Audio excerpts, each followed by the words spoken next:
இப்ப சுதந்திரம் கிடைத்தது ஆகஸ்ட் 15 நள்ளிரவில் கிடைத்தது அப்படின்னு தான் எல்லாரும் வந்து படிக்கிறோம். ஆனா சுதந்திரம் எப்பொழுது பறிபோனது, யாரால் பறிக்கப்பட்டது அப்படின்ற ஒரு கேள்வி இருக்குது.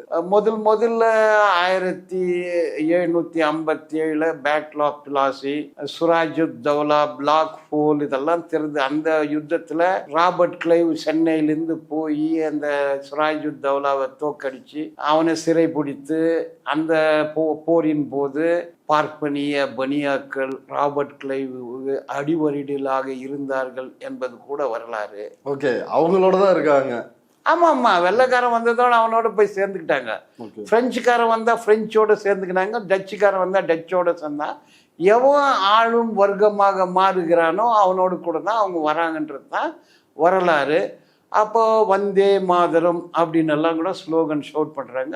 ஆனந்த மடம்ன்ற புத்தகத்துல பக்கிம் சந்திர சட்டர்ஜி அதை ஒட்டி எழுதுறாரு, தாயே வருகன்னா. எந்த தாயை குறிப்பிடுறாரு? அது பிரிட்டிஷ் தாயை.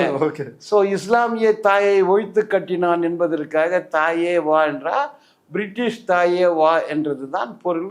அப்பதான் வந்து சுராஜுத் தௌலாவை தோக்கடித்து 100 ஆண்டு காலம் இந்த இன்வேஷன், அபகரிப்பு, நாடை பிடிப்பது, இது வந்து காலனியாக மாற்றுவதுன்றது 1757 1850 100 ஆண்டு காலம்.